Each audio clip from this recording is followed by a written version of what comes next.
Part 3. You will hear two students called Arya and John discussing the research on water hyacinths. First, you have some time to look at questions 21 to 26.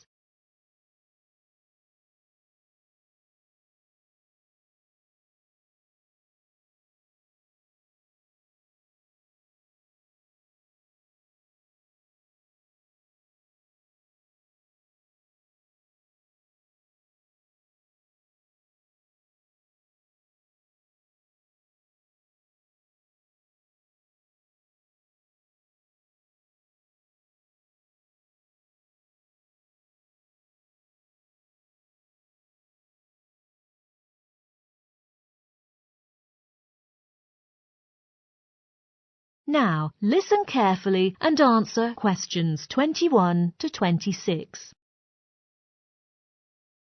John, how is it going with your research on water hyacinth? Well, I went on a field trip on my own and collected the primary data. After I came back, I also referred to the published data. So, what do you know about this plant? The water hyacinth grows in tropical countries. It has beautiful purple-blue flowers, but everybody hates it. Why is that? The water hyacinth, as the world's worst invasive aquatic plant, has attracted significant attention. Millions of these plants grow in rivers and lakes and have brought huge environmental and cultural problems to the local people. Farmers cannot travel in boats on the water and thus cannot fish in it. In addition, heavy free-floating mats of water hyacinth are clogging the dam at the power station in West Africa.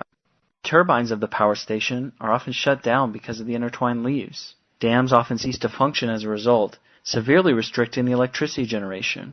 Dense mats of water hyacinth also shade the surface and prevent algae growth, thus limiting the production of oxygen and threatening the survival of fish.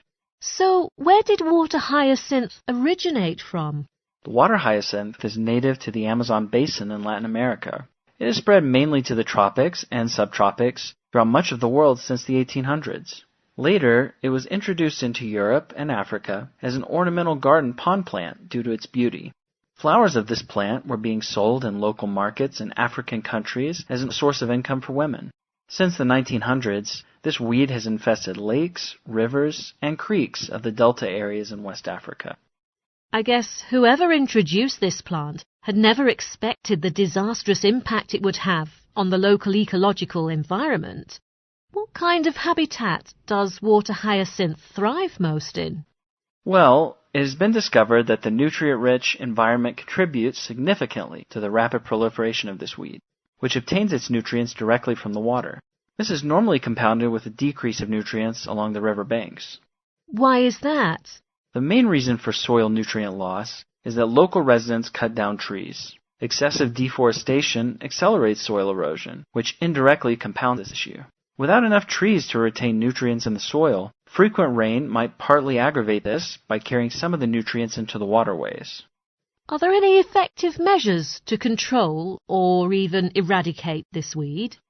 Yes, a number of approaches have been widely applied throughout the world. Among them, biological control is the most widely favored long-term control method by introducing a type of insect that feeds on water hyacinth. So far, Nigeria has used this method for 6 months.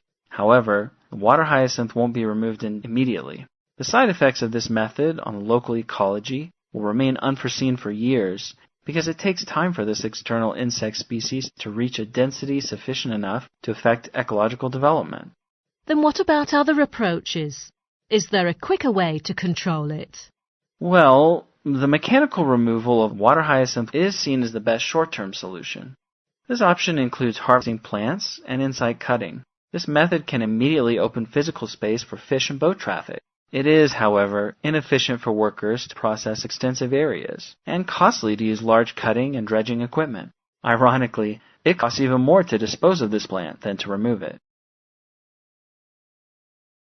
Before you hear the rest of the discussion, you have some time to look at questions 27 to 30.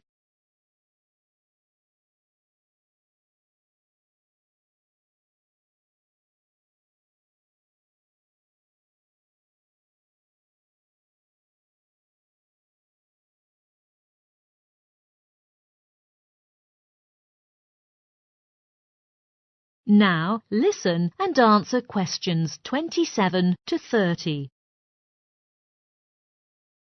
Can we make use of this weed and turn it into something good? Now scientists think that water hyacinth can be useful. The plant itself, although more than 95% water, has a fibrous tissue and a high energy and protein content and can be used for a variety of useful applications. So what do people do with water hyacinth that is initially removed? First, the cut-down water hyacinth is left to dry under the sun for a few days before being mixed with ash and animal manure. The mixture can be used as alternative soil rather than fertilizer. It can grow crops with increased yield.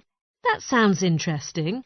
Mushroom farmers can benefit from water hyacinth as well. Using the mixture mentioned earlier, mushrooms generally grow much faster so that farmers can harvest mushrooms sooner, which enables them to make money faster. I see. It can be used to grow oyster and straw mushrooms, right? Yes, in India, attempts have been made to grow these types of edible mushrooms organically utilizing water hyacinth. These mushrooms provide sufficient nutritional values, including minerals and high-quality protein, which are essential to people's level of fitness. Right. Are there any other measures taken to utilize water hyacinth? In Southeast Asia, people feed cows using chopped water hyacinth mixed with other vegetables. Then the waste from the cows is treated to produce methane gas, which can be used as fuel for cooking, lighting, or powering an engine. And with global warming getting worse, developing alternative sources of energy will be more urgent than ever. Maybe in the future, people will love water hyacinth instead of hating it. Yes, that's very likely if we can make full use of this weed. That is the end of part 3. You now have 30 seconds to check your answers to part 3.